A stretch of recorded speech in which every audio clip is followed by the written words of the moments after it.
Bonjour les BDphiles, on se retrouve aujourd'hui en ce 31 octobre pour parler des meilleurs BD à lire le soir d'Halloween.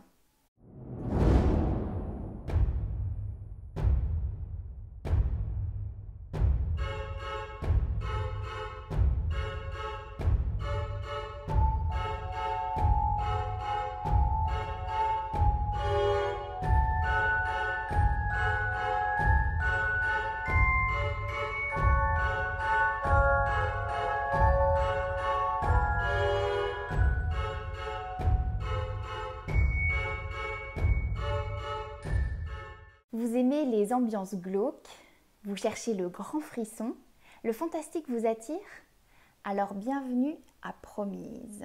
Promise, c'est le nom d'une petite bourgade de l'Idaho aux États-Unis. Nous sommes en 1864, à la fin de la guerre de sécession. Les habitants de Promise vivent en paix, loin de toute considération de conflits fratricides, leur village étant assez isolé. On pourrait presque croire que tout le monde les a oubliés. Les hommes, Dieu même, mais pas le diable.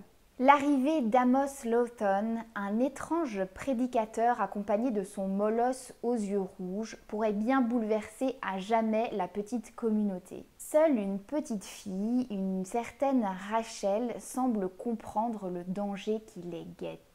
Promise, c'est un western fantastique en 3 volumes qui vous fera frissonner d'horreur, avec un storyboard digne d'un film et avec un dessin dont les couleurs froides vous glaceront le sang.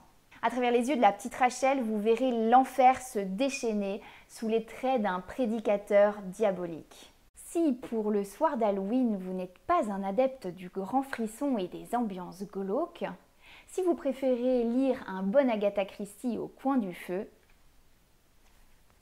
j'ai ce qu'il vous faut. Tout commence à Londres à la fin du 19e siècle.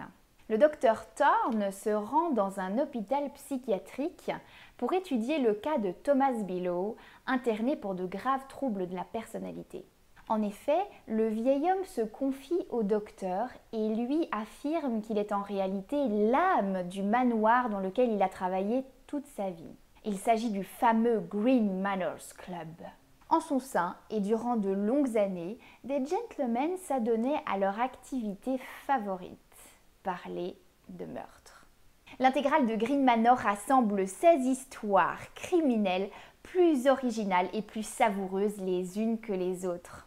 Si vous adorez les nouvelles à la Sherlock Holmes, avec un vrai mystère qui n'est résolu qu'à la toute fin de l'histoire, si vous voulez du jamais vu, du jamais lu, et si par-dessus tout vous aimez l'humour noir, so british dans une ambiance victorienne, alors n'hésitez pas une seule seconde, c'est Green Manor qu'il vous faut. Comment ne pas vous parler du Prince de la Nuit, ce chef-d'œuvre du fantastique? À mes yeux, c'est de loin la meilleure BD de vampires qui soit. On y retrouve une ambiance à la Bram Stoker, loin des clichés éculés du vampire sentimental. Ici, il s'agit de créatures démoniaques vouées au mal et avides de sang. Frisson garanti. L'histoire de la famille Rougemont commence au Moyen-Âge avec le seigneur Jehan. Un soir d'hiver, il fait entrer dans sa demeure un étrange troubadour. Il ne se doute pas une seule seconde qu'il s'agit d'un redoutable prédateur, un vampire sans pitié. Ce dernier massacre l'épouse de Jehan avant de disparaître dans la nuit. Rougemont vouera sa vie entière à chasser le monstre qui lui a volé sa femme. Malheureusement, de sa vengeance naîtra une malédiction qui frappera la descendance tout entière de Jehan. Au fil des siècles, les Rougemont ne seront libérés de cette malédiction qu'après avoir détruit le fameux prince de la nuit. Voilà une bande dessinée qui oscille entre épouvante et sensualité, entre angoisse et suspense. Une BD qui est portée par un personnage ultra charismatique, celui de Kerrigan, l'ennemi juré des Rougemont. Une fois le premier tome commencé, vous ne trouverez de repos qu'après avoir dévoré la série tout entière. Attention, vous l'aurez compris, cette BD n'est pas à mettre entre toutes les mains, elle n'est pas destinée à un jeune public. Seule est une BD catégorisée jeunesse et pourtant, elle fera certainement cauchemarder les plus jeunes. D'ailleurs, faites attention à la sensibilité de vos enfants, mais surtout, elle ravira les adultes.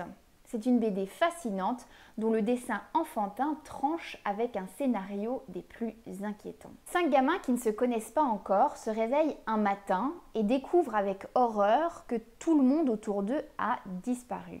Leur ville est déserte, plongée dans un silence désespérant. Décidés à trouver une explication rationnelle à ce qui leur arrive, ils sillonnent les rues et finissent par se rencontrer. Yvan, un garçon un peu trouillard mais très intelligent, a déjà quelques théories en tête. Peut-être sont-ils les acteurs non consentants d'une télé-réalité? Ou alors, mais c'est bien plus inquiétant, ils seraient morts et ce qu'ils vivent là, maintenant, c'est l'enfer. Que s'est-il vraiment passé? Vont-ils retrouver leur famille? Et puis sont-ils vraiment seuls? Derrière une simplicité apparente, vous découvrirez un scénario d'une originalité et d'une complexité épatante. Au fil des tomes, on ne peut que s'attacher à ces 5 enfants terriblement courageux qui vont devoir tout faire pour survivre. Alors pour ceux qui adorent les histoires à la Stephen King, dont les enfants sont les héros, pour ceux qui n'ont pas peur de se lancer dans une saga dont parfois le mystère se dévoile, parfois il s'épaissit, pour cela, n'hésitez pas, foncez. C'est une BD d'une grande originalité et d'une qualité indéniable. Gros coup de cœur pour le 2e volume, Le Maître des couteaux, qui, après des pages et des pages d'angoisse, m'a fait verser de belles larmes d'émotion. Je finis cette vidéo avec un clin d'œil aux amoureux de littérature à qui je conseille les contes macabres d'Edgar Allan Poe, qui sont traduits par le grand Baudelaire et qui ont été illustrés par l'incroyable Benjamin Lacombe. Si vous ne connaissez pas encore Edgar Allan Poe, mais que vous aimez lire des contes un peu étranges, gothiques, sombres et souvent fantastiques, si vous aimez les univers à la fois poétiques et inquiétants, alors vous serez comblé. Mention spéciale pour le conte du chat noir qui m'a glacé le sang et dont je me souviendrai encore très longtemps. Ce qui ne gâche rien au plaisir évidemment, c'est les illustrations somptueuses de Benjamin Lacombe que je vais vous montrer ici en vous faisant défiler quelques pages et qui collent parfaitement à l'ambiance des contes de Poe.